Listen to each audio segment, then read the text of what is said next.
Alright guys, I just got in the garage. It's freezing outside. I just put all the animals away.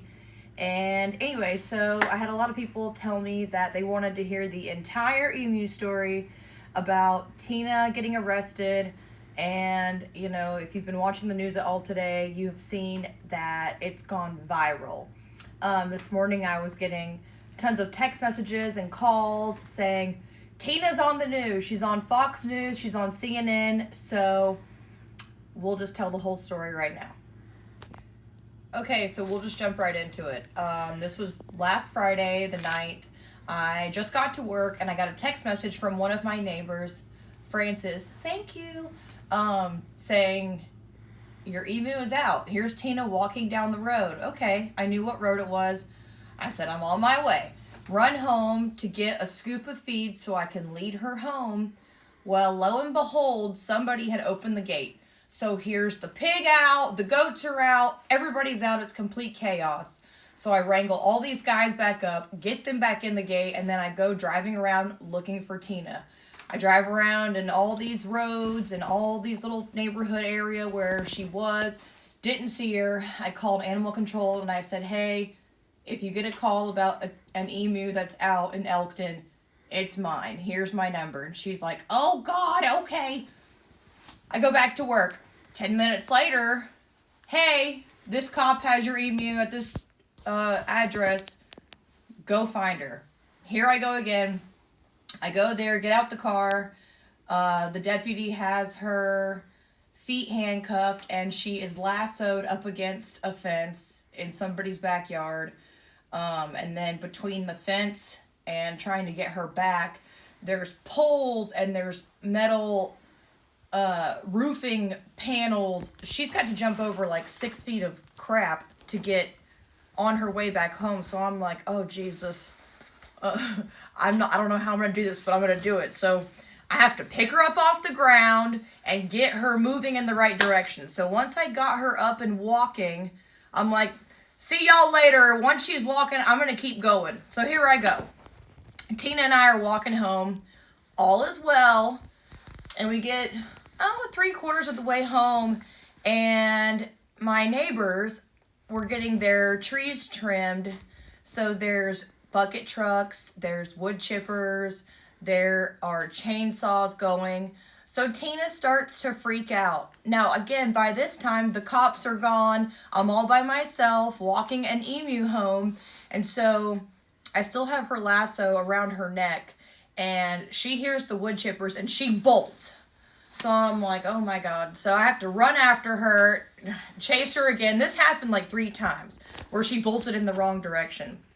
So finally I'm out of breath, sweating to death. I'm standing in the middle of the road, starting to cry because I didn't know what I was going to do. I'm by myself and I have no other route to get home other than go by this house where they're trimming trees. So anyways, here comes this truck pulling up, and this guy's like, hey, can I help you? And I'm like, I don't know what you can do to help me. I don't know.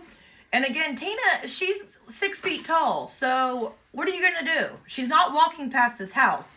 So I could see on his face that he was looking at me like, I don't know. He looked, I don't even know. So he finally gets out the truck and he's like, what can I do? And I'm like, I don't know. I can't get her back, blah, blah, blah.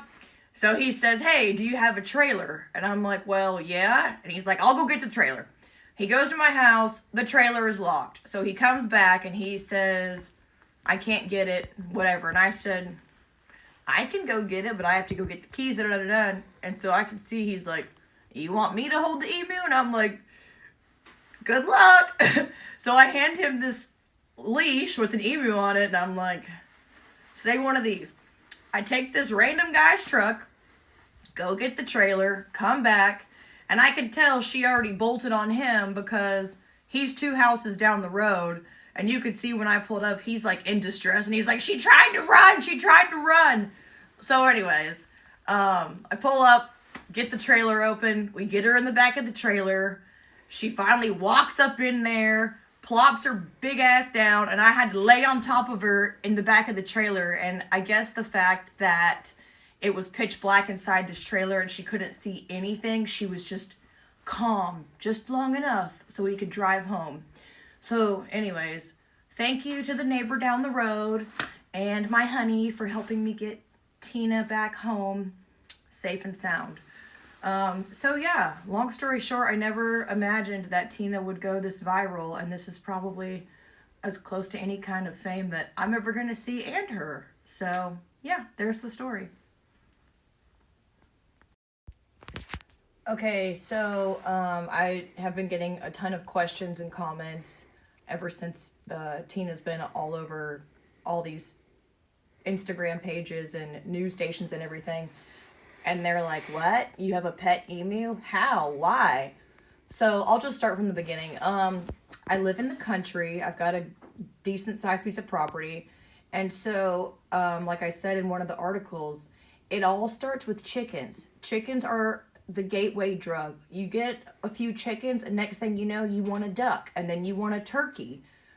So that's exactly what I did. I had chickens first.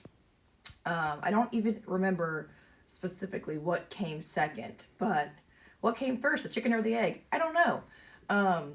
But I have chickens, I have a peacock, I have an emu, Tina, I have alpacas, I have a pig named Charlotte, I have many donkeys, goats, guineas, and I think that's it.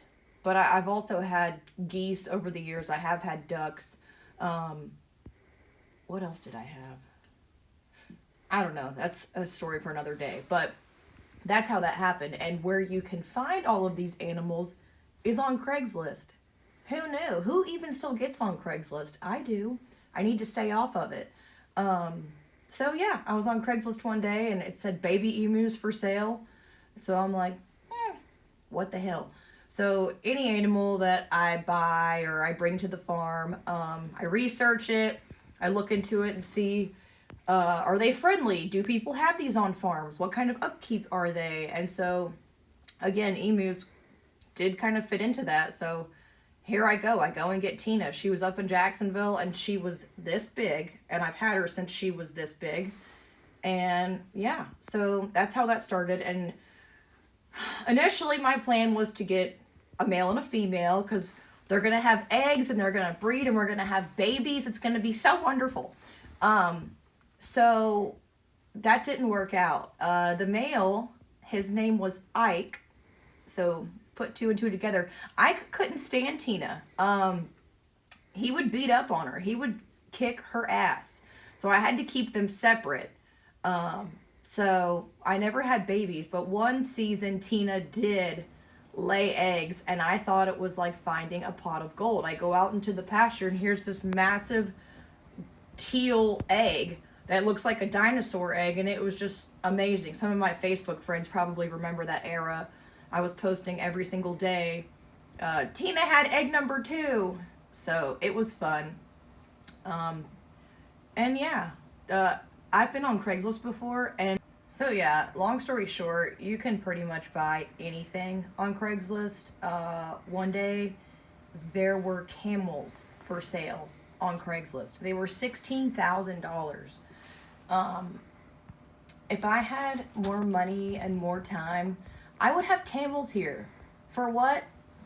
I don't know. Absolutely no good reason at all. Just like everything else I have here. For what? I don't know. No good reason. Just to go say hi. So yeah, that's the Tina story.